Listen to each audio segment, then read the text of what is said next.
Hey everybody, welcome back to the channel. Up today we have Gutrippaz. You can find these miniatures in all the current Age of Sigmar starter sets. So to help make this tutorial a bit more beginner friendly, I decided to use as many of the paints from the Age of Sigmar paint plus tool set. With the exception of two paints that I've added to it.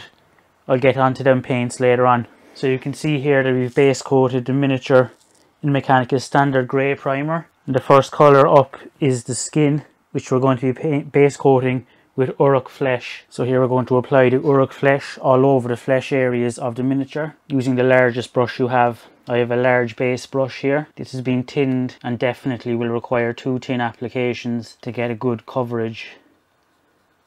It doesn't matter if you spill onto the other areas, as the Orruk Flesh is quite a pale green, and covering over it with the darker browns that we're going to be using later on is definitely not an issue. Just be sure to get inside any dangling bits of cloth or behind any trinkets that he has on here, and obviously his face. This is why doing the flesh first is probably the easiest thing to do. Now that the two tin coats of Orruk Flesh are down, I've swapped down to a medium layer brush, and we've grabbed the next base colour, which is Steel Legion Drab, which we're going to be painting on all the leather bits and on the shaft of his weapon. So just make sure you don't go onto any of the already painted Orruk Flesh regions.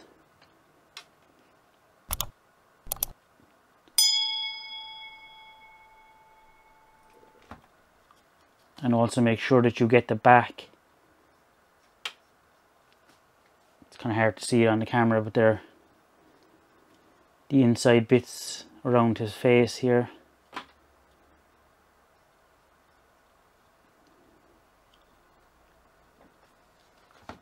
And the shaft of his weapon.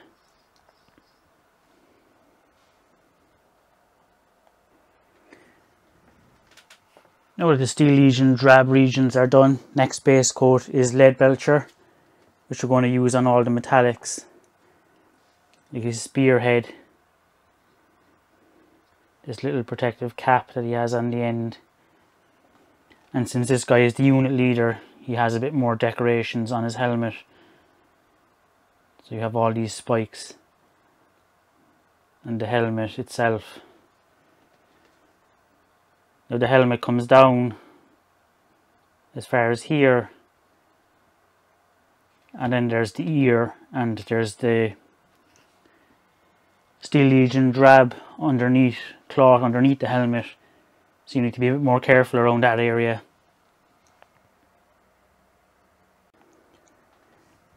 Now that I've finished painting the Leadbelcher, I've just realised I made a mistake in the order in which I painted the miniature.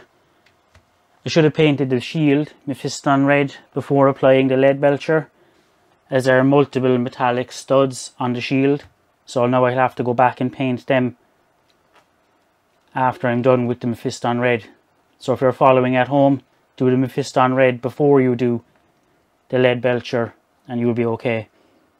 So I have Mephiston red on my medium layer brush, and we're just going to base coat the entire shield. I'm going to try and stay away from the teeth, because we're going to be doing them a different colour. But I will be going into the as best I can. It doesn't matter if you get some on the teeth, but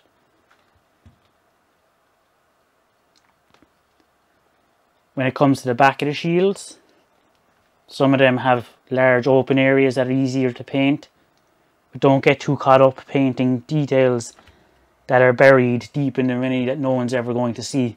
So if you have easy access to it, paint it. If not, don't worry about it. So I'm going to finish off the Mephiston red on the shield, and we'll continue on. Now the shield has got its base coat of Mephiston red. Make sure you get all the edges. Here you can see how much into the back I've gone. I'm not all that worried about getting every tiny little spot behind the shield. If it's too difficult to get your brush to it, then don't worry about it.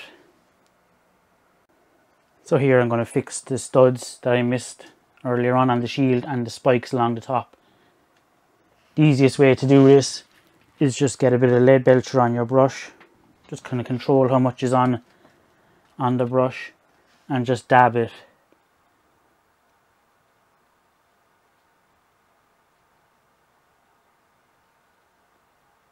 And you should be able to paint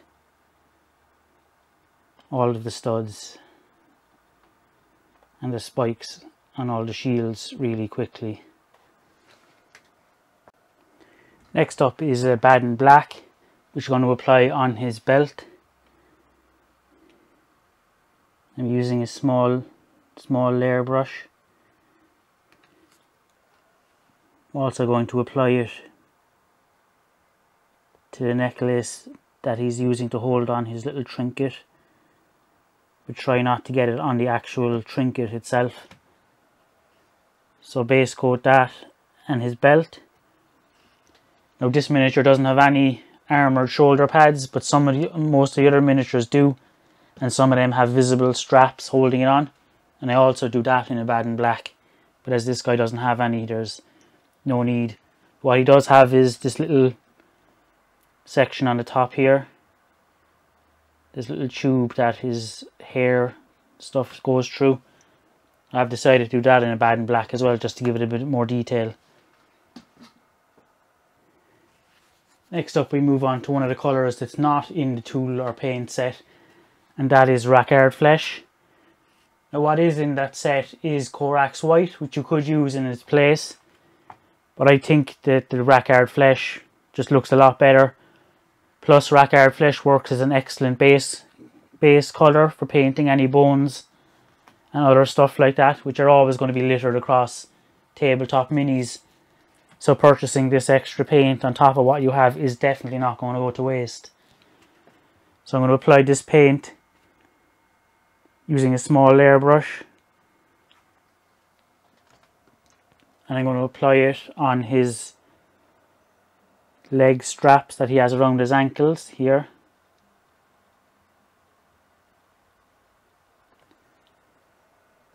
I'm going to apply it to the tiny little plume that this guy has as a unit leader on his head, and when I'm done with that, I'm going to go in and base coat all the teeth on the snare shield, or scare shield, sorry, or whatever it's called. I have tinged the Orruk Flesh to help it flow into the recesses a bit easier. I'm also going to do the trinket hanging here. You can see Orruk Flesh is, it's not white, it's kind of a cream colour. Definitely worth adding to your collection. So you can see the completed Orruk Flesh. I've done the teeth, the little trinket, the strapping around his ankles, and I've also done what I could reach at the back of the shield. As I said earlier on, if you can't reach it, don't worry about it. I've also painted this little dangly bit hanging off the bottom of the shield, the same colour. So now there's only one tiny little base coat before we shade, and that's to use Retributor Armour to dot out the little eyes on the shield. There's definitely an optional step, but I think if you have the paint, and it is in the beginner paint set that I mentioned earlier on, adds a nice little touch of detail to the shield.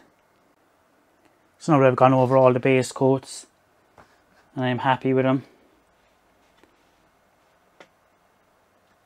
the next step is an all over wash of Agrax Earthshade. Work it into the recesses, cover the entire mini.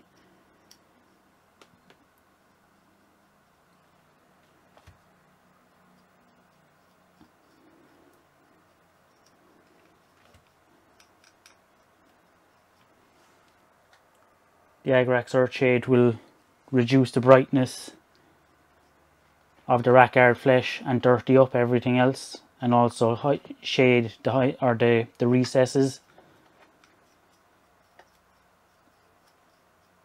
Just watch out for excessive pooling. If you get any, just touch your brush off some clean kitchen paper and you can use the dry brush to remove any pooling, or you can just spread it around if the surface area around it allows it.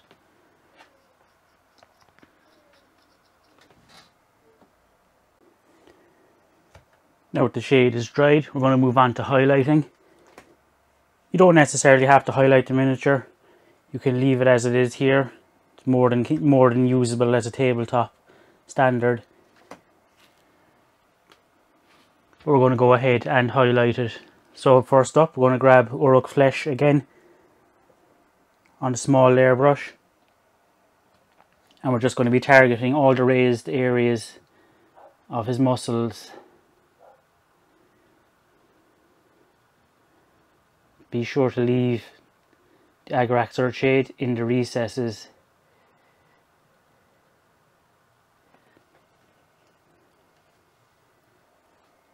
So now that we've finished with that highlight, the next one is Wild Rider Red. This is unfortunately not included in the starter paint set, but it is another solid buy in my opinion. Excellent colour for highlighting red. So we're going to go around the edges using the side of the brush.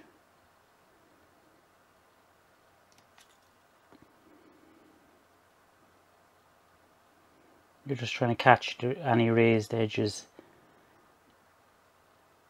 And any of the raised edges on the inner areas of the shield. Every shield has different patterns on it, and so where the highlights are going to go are different. Not that we're being scientifically accurate with their placement anyway.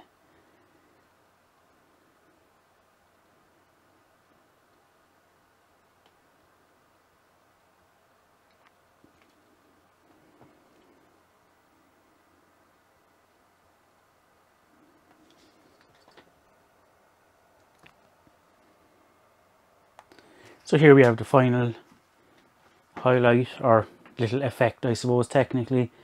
And here we're going to be using Baneblade Brown, which is again unfortunately not in the starter paint set. This time we're not using a brush to apply it. We're going to be using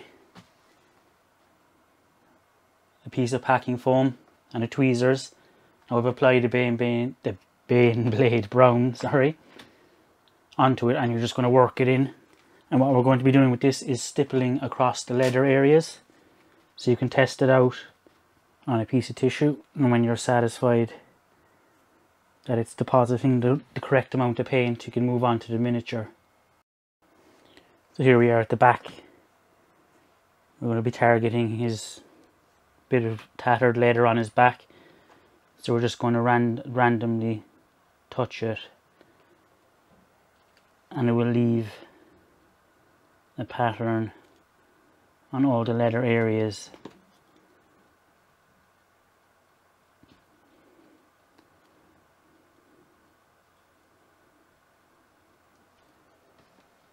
You can see it here on the back more clearly.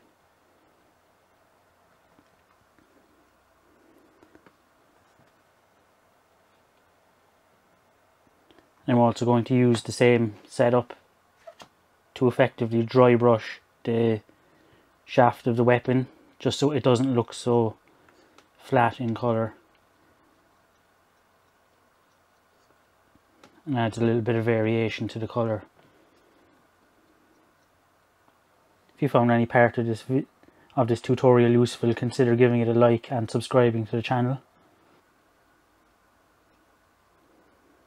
I think the stippling effect is an excellent way of adding detail fast, especially to flatter areas like the leather. It doesn't take forever, and it definitely looks good when they're all put together in a unit. All that's left now is to base the mini and clean up the rim. Some people, when painting this mini, paint all of the staples on the leather with a metallic colour. I have chosen not to do that, and instead spent a bit of extra time on the shield, which I think is a far more prominent feature in the mini than those little staples that are just going to slow you down painting them. Here you can see the finished and based miniatures. They look far better in a unit and are more than good enough to be called tabletop standard.